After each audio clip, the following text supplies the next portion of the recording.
Assalamualaikum warahmatullahi wabarakatuh. Puji syukur marilah kita panjatkan kepada Allah Subhanahu wa taala. Tak lupa juga sholawat serta salam semoga tetap tercurahkan kepada junjungan kita Rasulullah Shallallahu alaihi wasallam. Pada hari ini kami dari kelompok 3 akan membahas topik yang mengenai tradisi Nusantara sebelum Islam. Sebelumnya, perkenalkan nama saya Gaide Rumaisa dari kelas 9C. Perkenalkan, nama saya Susanti dari kelas 9C. Assalamualaikum warahmatullahi wabarakatuh. Perkenalkan, nama saya Jelita Azara Nurasana dari kelas 9C. Perkenalkan, nama saya Najwa dari kelas 9C. Perkenalkan, nama saya Nopi Yulianti dari kelas 9C. Tradisi Nusantara sebelum Islam. Tradisi Nusantara sebelum Islam sangat kental dengan kebudayaan Hindu dan Buddha yang berpadu dengan kepercayaan asli Nusantara, yaitu animisme dan dinamisme. Animisme adalah kepercayaan terhadap benda mati memiliki, dan dinamisme adalah kepercayaan yang memuja arwah nenek moyang. Kebudayaan Hindu dan Buddha tidak semuanya diterima, melainkan hanya yang bisa menyesuaikan dengan kepercayaan asli. Perpaduan kebudayaan asing dan asli ini kemudian menciptakan keberagaman kepercayaan dan budaya di Nusantara sebelum Islam. Tiap-tiap daerah atau provinsi di Indonesia memiliki tradisi dan budaya yang khas. Tradisi dan budaya pada masing-masing daerah tersebut perlu diperkenalkan ke dunia luar sebagai kekayaan budaya bangsa. Hal ini juga dimaksudkan sebagai upaya melestarikan dan mengembangkan tradisi dan budaya yang telah ada. Jauh sebelum Islam masuk dan berkembang di Nusantara, masyarakat telah memiliki keberagaman budaya dan tradisi. Bahkan sebelum agama Hindu Buddha masuk ke Indonesia, masyarakat telah memiliki kepercayaan kepada benda-benda alam dan ruh nenek moyang. Kepercayaan kepada benda-benda alam dan ruh nenek moyang ini berpengaruh pada pola kehidupan masyarakat. Banyak upacara ritual dilakukan sebelum melakukan kegiatan tertentu. Misalnya, ritual sebelum melaksanakan hajatan, kelahiran, perkawinan, kematian, dan lain sebagainya. Tradisi ini mereka lakukan turun-menurun dari satu generasi ke generasi berikutnya. Mereka patuh menjalankan tradisi karena beranggapan jika terjadi pelanggaran akan mendapat kutukan dari arwah nenek moyang, yang akibatnya akan mendatangkan bencana di tengah-tengah masyarakat. Masuknya agama Hindu Buddha ke Indonesia tidak menyebabkan tradisi-tradisi tersebut musnah, justru semakin tumbuh dan berkembang. Hal ini dikarenakan pengaruh agama Hindu Buddha menyesuaikan dengan tradisi-tradisi di masyarakat. Bentuk penyesuaiannya adalah dengan mengubah cara-cara upacara ritual sehingga sesuai dengan nilai-nilai ajaran Hindu-Buddha. Masuknya kebudayaan Hindu-Buddha dari India ke Nusantara melalui proses penyesuaian dengan kondisi kehidupan masyarakat. Tentu saja, penyesuaian ini tanpa menghilangkan unsur asli budaya di Nusantara. Di antara pengaruh kebudayaan Hindu, Buddha dalam kebudayaan Indonesia, misalnya tampak pada seni rupa dan seni ukir. Di bidang seni rupa dan seni ukir ini terlihat pada relief atau seni ukir pada dinding-dinding candi. Sebagai contoh, pada relief Candi Borobudur tampak adanya perahu bercadik yang merupakan gambaran pelaut nenek moyang. Terdapat pula relief yang menggambarkan riwayat Sang Buddha sekaligus ada gambaran lingkungan alam. Pengaruh kebudayaan Hindu Buddha juga tampak pada bidang seni bangunan. Misalnya pada bentuk bangunan candi, di India candi merupakan kuil untuk memuja para dewa dengan bentuk stupa. Sedangkan di Indonesia, candi selain sebagai tempat pemujaan juga berfungsi sebagai makam raja atau untuk tempat penyimpanan abu jenazah raja yang telah meninggal. Candi ini sebagai tanda yang hormatan masyarakat terhadap sang raja. Di atas makam sang raja biasanya didirikan patung raja yang mirip dengan dewa yang dipujanya. Hal ini sebagai perpaduan antara fungsi candi di India dan tradisi pemakaman dan pemujaan ruh nenek moyang di Indonesia. Sehingga bentuk bangunan candi di Indonesia pada umumnya adalah punden berundak, yaitu bangunan tempat pemujaan ruh nenek moyang. Contoh ini dapat dilihat pada bangunan Candi Borobudur. Seni bangunan yang menonjol di zaman perkembangan Islam ini adalah masjid, menara, dan makam. Satu masjid dan menara.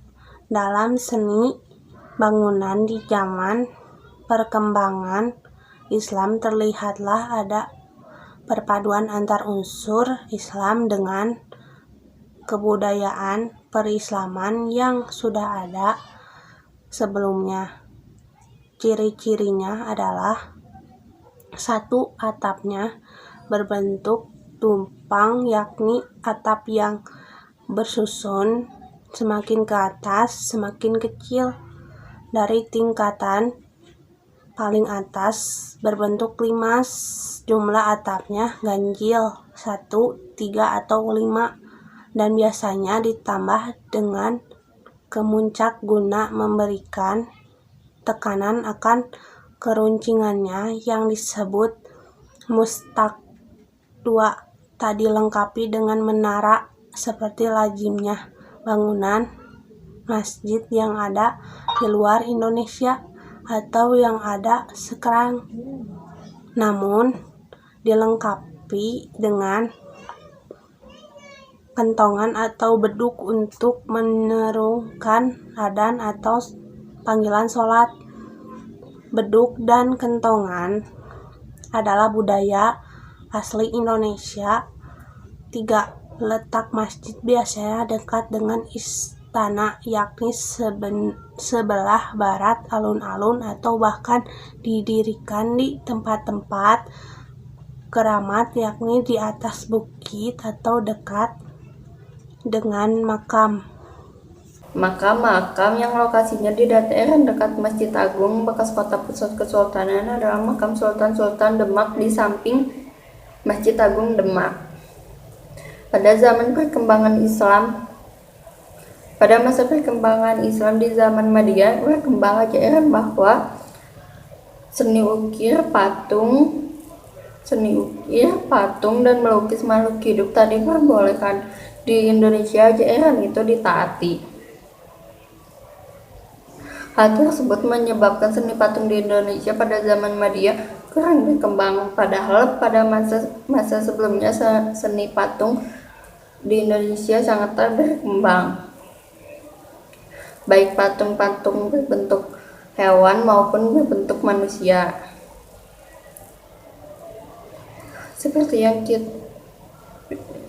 Akan tetapi setelah zaman Madyah, seni patung berkembang seperti yang kita saksikan sekarang. Meskipun seni patung untuk menggambarkan makhluk hidup secara nyata tak diperbolehkan, namun seni pahat atau seni ukir terus berkembang. Para seniman tak ragu-ragu mengembangkan seni hias dan bunga-bunga seperti yang sudah dikembangkan sebelumnya, lalu ditambah seni hias dengan huruf Arab. Bahkan muncul kreasi baru, yakni kalaupun terpaksa melukis makhluk hidup akan disamarkan dengan berbagai hiasan sehingga tidak lagi jelas-jelas berwujud binatang ataupun manusia. Banyak sekali dengan dihiasi berbagai macam motif ukiran. Aksara seni sastra terbesar Islam di Indonesia membawa pengaruh besar dalam bidang aksara ataupun tulisan. Abjad yang huruf Arab sebagai abjad yang dipakai untuk menulis bahasa Arab mulai dipakai di Indonesia. Bahkan huruf Arab dipakai di bidang seni ukir. Berhubung dengan itu, perkembangan seni kaligrafi di samping pengaruh sastra Islam dan Persia, berkembang sastra di zaman Madia terlepas dari pengaruh terjadi akulturasi antara sastra Islam dan pra-Islam. Seni sastra di zaman Islam tersebut berkembang di Melayu dan Jawa. Terlihat dari corak dan isinya, ada beberapa jenis seni sastra adalah sebagai berikut. Hikayat adalah karya sastra yang berisi hikmat, cerita sejarah maupun dongeng. Dalam hikayat banyak tulisan berbagai peristiwa yang menarik, keajaiban, atau hal-hal yang tak masuk akal. Hikayat ditulis dalam bentuk pencairan, yaitu karangan bebas atau prosa. Hikayat yang terkenal contohnya Hikayat Iskandar Zulkarnain. Babat mirip dengan hikayat. Penulisan babat maupun mirip tulisan sejarah, namun isinya tidak selalu berdasarkan fakta. Jadi isinya campuran fakta, sejarah, mitos, dan kepercayaan. Di tanah Melayu sendiri terkenal dengan sebutan tambo atau salasilah. Syair berasal dari kata Arab yang menanamkan karya sastra berupa sajak-sajak yang terdiri atas 4 bait setiap baitnya. Contoh syair yang tua ialah syair yang ditulis pada batu nisan bermakam putih pasir di minyak 7. Debus adalah tarian yang pada puncak acara penari menusukkan benda tajam ke tubuhnya tanpa meninggalkan luka. Tarian ini diawali dengan pembacaan ayat-ayat Al-Quran serta sholawat Nabi. Tarian ini ada di Banten dan Minangkabau. Sedati adalah sebuah bentuk tarian Aceh. Sedati berasal dari kata syaidati yang berarti permainan orang yang besar. Sedati sering disebut dengan saman, berarti 8. Sedati ini aslinya dimainkan 8 orang penari. Para penari menyanyikan lagu yang isinya adalah sholawat Nabi. Wayangnya itu masuk wayang kulit pertunjukan. Wayang berkembang sejak zaman Hindu. Namun pada zaman Islam terus dikembangkan lalu berdasarkan cerita Amir Hamzah dikembangkan pertunjukan wayang golek. Akulturasi seni bangunan. Wujud akulturasi dalam seni bangunan dapat terlihat pada bangunan masjid, makam, istana. Wujud akulturasi dari masjid kuno memiliki ciri sebagai berikut. 1. Atapnya berbentuk tumpang, yaitu atap yang bersusun semakin ke atas semakin kecil dari tingkatan paling atas, berbentuk limas. Jumlah atapnya ganjil 1, 3, atau 5, dan biasanya ditambah dengan kemuncak untuk memberi tekanan akan keruncingannya yang disebut dengan mustaka. 2. Tidak dilengkapi dengan menara seperti lazimnya bangunan masjid yang ada di luar Indonesia atau yang ada di sekarang, tetapi dilengkapi dengan kentongan atau beduk untuk menyerukan azan atau panggilan salat. Beduk dan kentongan merupakan budaya asli Indonesia. 3. Letak masjid biasanya dekat dengan istana, yaitu sebelah barat alun-alun atau bahkan didirikan di tempat-tempat keramat, yaitu di atas bukit atau dekat dengan makam. Mengenai contoh masjid kuno dapat memperhatikan Masjid Agung Demak, Masjid Gunung Jati di Cirebon, Masjid Kudus, dan sebagainya. Selain bangunan masjid sebagai wujud akulturasi kebudayaan Islam juga terlihat pada bangunan makam. 3. Melestarikan tradisi Islam di Nusantara. Warisan dakwah Islam di Nusantara adalah salah satu penyebaran Islam yang unik karena tidak melalui militer dan konflik kekerasan terhadap penganut agama setempat. Islam tumbuh di Nusantara dengan karakter budayanya masing-masing. Alkulturasi antara ajaran Islam dan adat istiadat lokal inilah yang diterjemahkan oleh Wali Songo untuk perkawinan prinsip Islam dengan tradisi setempat. Artinya konsep tradisi lokal yang sudah ada diisi dengan ajaran Islam. Sementara itu ritual-ritual yang bertentangan dengan Islam seperti minum-minuman keras, berjudi, memohon kepada berhala, dan sebagainya dibuang dan diganti dengan ajaran Islam. Hal ini bukan tanpa dasar, melainkan bentuk teladan dakwah Nabi Muhammad Shallallahu Alaihi Wasallam di tanah Arab, sebagaimana dilansir NU Online. Ketika Rasulullah menyerukan Islam, beliau tidak serta-merta melarang dan memusnahkan tradisi Arab, melainkan menyesuaikan agar sejalan dengan semangat Islam. Karena itulah Rasulullah menyatakan bahwa hal-hal yang bersifat duniawi hendaknya ditakar sesuai kapasitas dan keahlian beliau. Jangan diterima mentah-mentah begitu saja. 1. Halal bihalal. Tradisi halal bihalal identik dengan Lebaran atau Hari Raya Idul Fitri. Ia dilakukan dalam bentuk meminta maaf atas kesalahan yang pernah dilakukan dan bersilaturahmi satu sama lain. Tradisi ini diselenggarakan di mana-mana, mulai dari tingkat RT atau RW, sesama kolega kerja di kantor, hingga istana kenegaraan. Bahkan acara halal bihalal sudah menjadi tradisi Islam nasional di Indonesia. Dari sejarahnya, pada tahun 1948 diceritakan bahwa Presiden Soekarno memanggil KH Wahab Kasbulo ke istana negara dan dimintai pendapatnya untuk mengenai kerenggangan para pejabat politik pada masa itu. KH Wahab Kasbulo adalah seorang kiai NU terpandang yang punya banyak akal untuk mengatasi masalah tersebut. Menjawab pertanyaan Bung Karno, beliau mengusulkan untuk diadakan acara silaturahmi. Kebetulan saat itu menjelang Hari Raya Idul Fitri 1367 Hijriah. Maka KH Wahab Kasbulo mengusulkan agar diselenggarakan acara halal bihalal. 2. Kupatan atau bakdo kupat. Umumnya ketupat dikenal sebagai maskot makanan khas Lebaran. Kemudian tradisi kupat yang dilakukan dengan memakan ketupat biasanya dilakukan seminggu setelah Hari Raya Idul Fitri. Perayaan ini diselenggarakan dengan berkumpul di suatu tempat seperti musola atau masjid untuk menghelat selamatan yang hidangannya didominasi oleh ketupat. Ketupat ini berupa makanan yang terbuat dari beras serta dibungkus dengan anyaman janur kuning. Dari sisi bahasa, asal kata ketupat adalah mengaku lepat atau mengakui kesalahan yang menjadi simbol saling bermaaf-maafan di masa Lebaran. Sekaten di Surakarta dan Yogyakarta. Pada momen Maulid Nabi Muhammad di Yogyakarta, lazimnya diselenggarakan tradisi sekaten setiap tahunnya di Keraton Surakarta Jawa Tengah dan Keraton Yogyakarta. Dari sejarahnya, tradisi ini digagas oleh Sunan Bonang untuk mengumpulkan masyarakat setempat guna menyampaikan dakwah Islam. Sunan Bonang memukul gamelan untuk menarik perhatian masyarakat.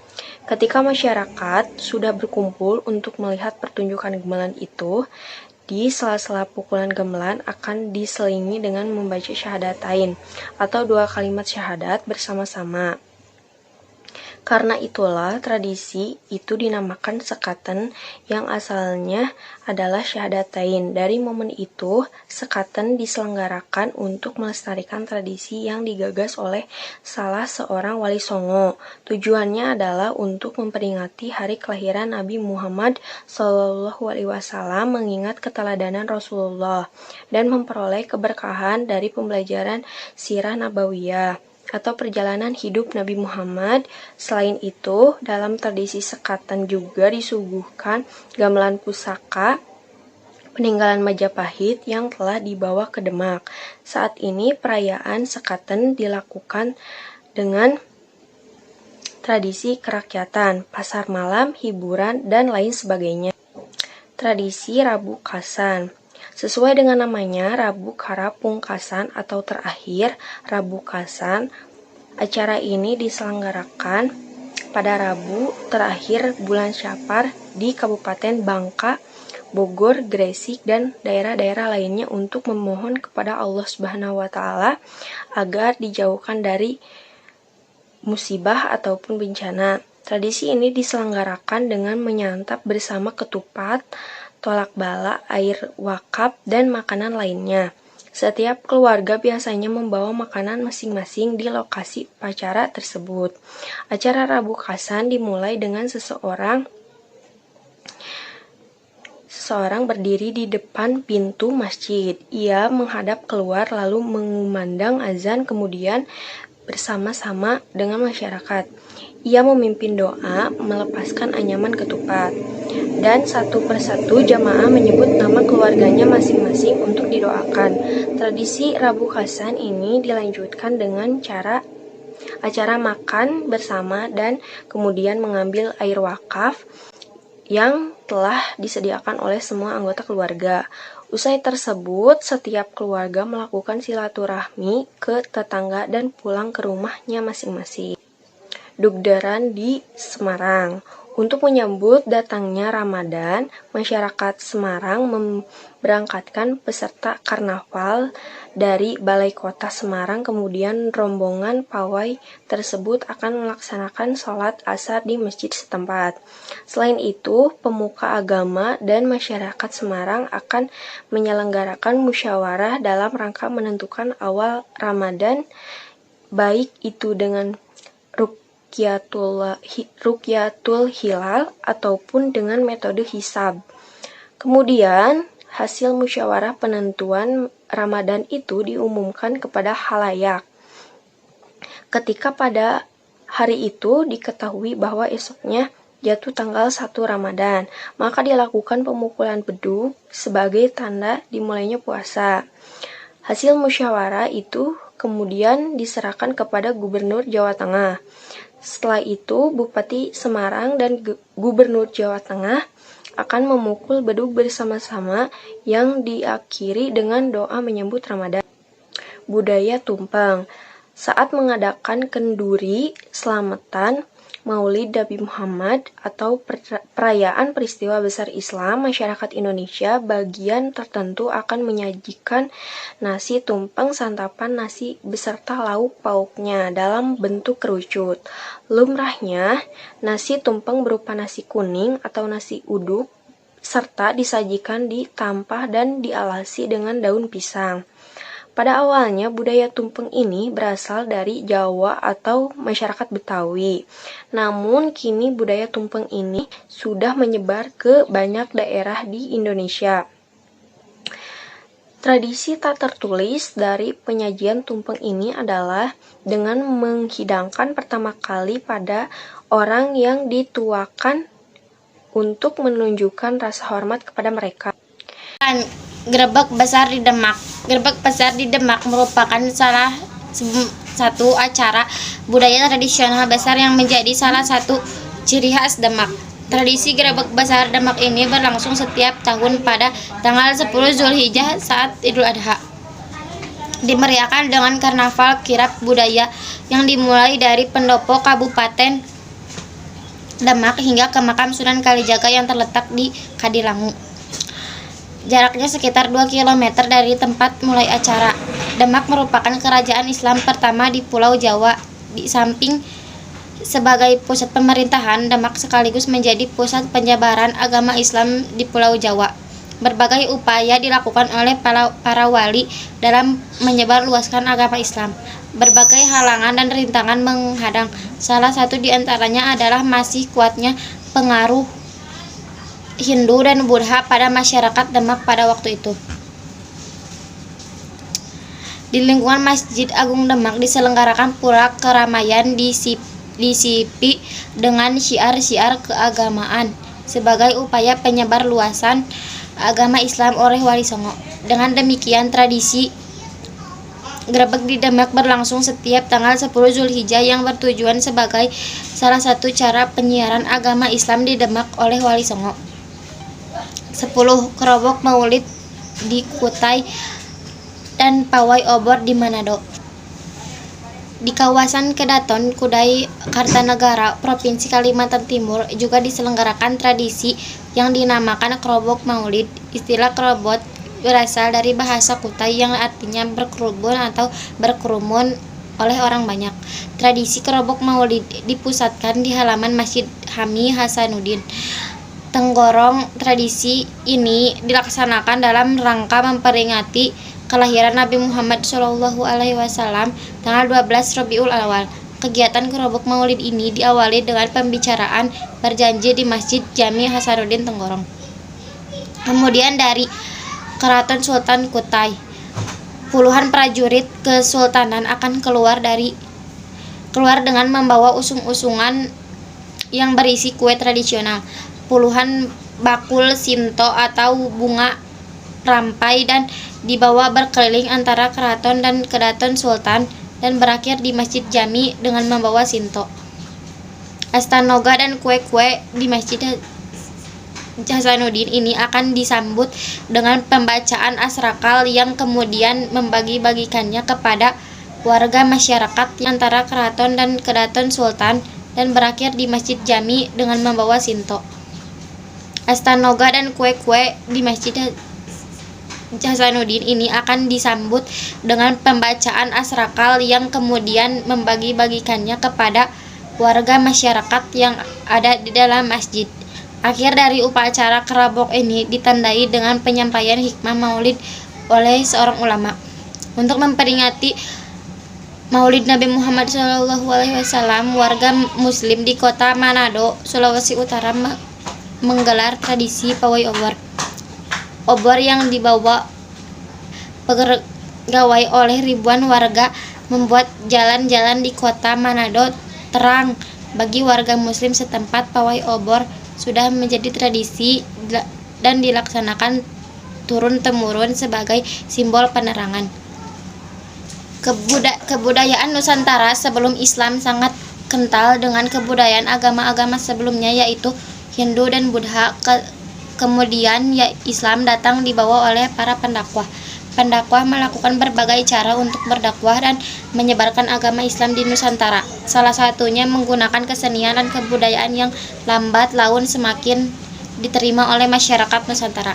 Akan tetapi budaya dan kebiasaan agama-agama sebelum Islam tidak bisa hilang begitu saja, sehingga para pendakwah mencoba menyisipkan nilai-nilai Islam dan budaya-budaya Islam dalam kebiasaan dan kebudayaan agama-agama sebelum Islam di Nusantara dengan menghilangkan nilai-nilai kesyirikan, sehingga terjadilah ilustrasi budaya Islam dengan budaya agama-agama sebelum Islam. Saya di sini akan membacakan hadis tentang toleransi. Bismillahirrahmanirrahim. An-nasuliya dama wa hawa tofa asaulam yanlau. Innallaha la yas'alukum an aisabikum wala an ansabikum yaumal qiyamah. Inna akramakum andullah ta'atqakum. Manusia itu berasal dari Adam dan Hawa, mempunyai martabat yang sama. Sesungguhnya Allah tidak menanyai kedudukan kalian dan tidak pula nasab kalian di hari kiamat nanti. Sesungguhnya orang yang paling mulia di antara kalian di sisi Allah adalah orang yang paling bertakwa. Saya di sini akan membacakan hadis tentang toleransi agama. Katakanlah Muhammad, wahai orang kafir, aku tidak akan menyembah apa yang kamu sembah, dan kamu bukan penyembah apa yang aku sembah, dan aku tidak akan menjadi penyembah apa yang kamu sembah, dan kamu tidak akan pernah pula menjadi penyembah apa yang aku sembah untuk agamamu dan untuk agamaku. Ini saya akan membacakan hadis tentang toleransi. A'udzubillahi minasyaitonirrajim. Bismillahirrahmanirrahim. La yanhakumullahu anil ladzina lam yuqatilukum fid dini walam yukhrijukum min diyarikum in tabarruhum wa tuqsitu ilaihim innallaha yuhibbul muqsitin. Allah tidak melarang kamu berbuat baik dan berlaku adil terhadap orang-orang yang tidak memerangimu dalam urusan agama dan tidak mengusir kamu dari kampung halamanmu. Sesungguhnya Allah mencintai orang-orang yang berlaku adil. A'udzubillahi minasyaitonirrajim. Bismillahirrahmanirrahim.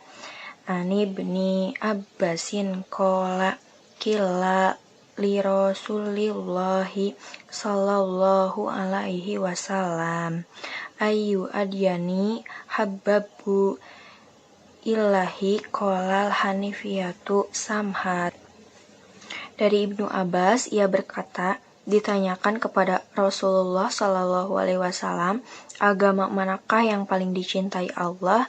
Maka beliau bersabda, Al-Hanifiyah As-Samhah, atau yang lurus lagi toleran. HR Bukhari. Saya di sini akan membacakan hadis tentang toleransi. A'udzu billahi minasyaitonirrajim. Bismillahirrahmanirrahim. Wa in kadabu alim walakum alikum antum bariyunna mimma amalu wa anna bariyun mimma tamalun.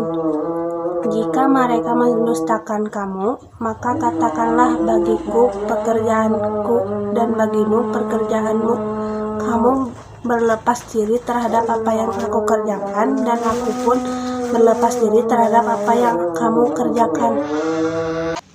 Hadis tentang toleransi dan memberi kemudahan.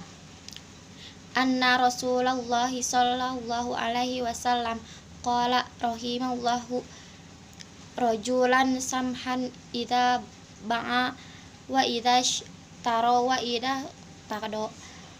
Bahwasannya Rasulullah Shallallahu alaihi wasallam bersabda, Allah merahmati orang yang memudahkan ketika menjual dan membeli dan ketika memutuskan perkara. Demikian tadi presentasi kelompok kami. Mohon maaf atas kekurangannya. Assalamualaikum warahmatullahi wabarakatuh.